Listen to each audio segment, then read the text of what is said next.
Tempos difíceis sempre revelam as nossas convicções mais profundas. Assim como o fogo ele tem o poder de revelar a qualidade da obra, de qualquer coisa que se coloque diante dela, as dificuldades, os desafios da vida sempre irão revelar o nosso estado interior, a nossa capacidade de viver de acordo com aquilo que nós afirmamos que cremos. Provas, tribulações, pressões, dias difíceis fazem parte da experiência humana, fazem parte de ser humano. Mas a maneira como nós reagimos a esses problemas evidenciam, de fato, a estrutura espiritual que nós realmente possuímos. Há uma passagem na Bíblia, em Tiago, capítulo 1, no versículo 2 e 4, que diz: irmãos, considerem por motivo de toda alegria o passarem por diversas provações, sabendo que a provação da vossa fé, uma vez sendo confirmada, ela produz resistência, firmeza, paciência.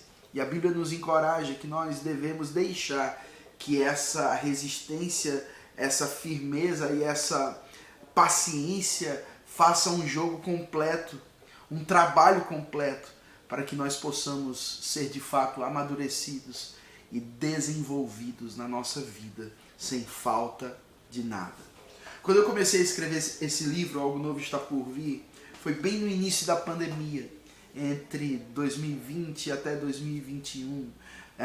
A revelação chegou ao meu coração. Na verdade, eu fui construindo esse livro até o final do ano passado, e no início desse ano eu lancei esse livro. Mas durante esses últimos 3 anos, tanta coisa aconteceu. Penso eu que nos meus mais de 41 anos de idade até então, eu nunca vi tanta gente tendo que lidar com estresse, com ansiedade, com crises de ansiedade, com crises de pânico, com a pressão financeira, com luto, com esfriamento espiritual, com cansaço, a exaustão. E faz sentido todos esses sintomas na vida de tanta gente. Afinal de contas, a gente nunca viu tanta notícia ruim acontecendo nesses últimos tempos. Covid, milhões de pessoas perdendo seus entes queridos, vários países em guerra, né? Nesses últimos 3 anos que eu me lembro de forma mais ativa, a guerra da Rússia com a Ucrânia, a guerra de Israel com o povo palestino, tanta coisa acontecendo de uma maneira desfavorável na nossa realidade, na pandemia, como isso afetou a nossa saúde emocional, a nossa saúde física, como a gente teve que lidar com o luto, tanta gente próxima morrendo, como isso fez uma pressão tão, desculpa o termo, desgraçada financeiramente na vida de tanta gente, inflação alta, gasolina quase R$7, enfim, o poder de compra diminuiu, estabilidade política, polarização política, milhões de pessoas perderam seus amigos, parentes, mãe, filhos. Eu não sei quanto a você, mas isso de fato produz na nossa vida emocional um desgaste. Constantemente a gente sendo exposto a uma mensagem de desânimo, de desencorajamento. E se a gente não tomar cuidado, isso acaba afetando a nossa vida espiritual e roubando de nós o senso de esperança, o senso de melhoramento, de crescimento, de prosperidade.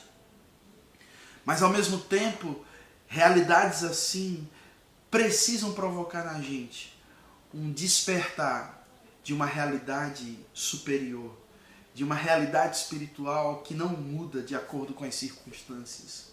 Sofrimentos iguais aos que nós estamos passando sempre existiu na história da humanidade. E quer saber? Não vai parar, porque estamos num mundo caído, na qual Satanás é o Deus desse século.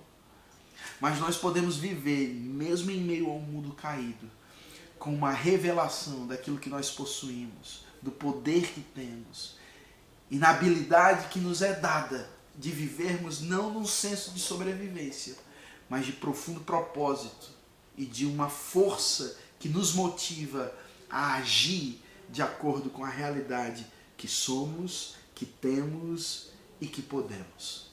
Eu quero te lembrar uma coisa. Deus não caiu do trono diante de todas essas circunstâncias desfavoráveis.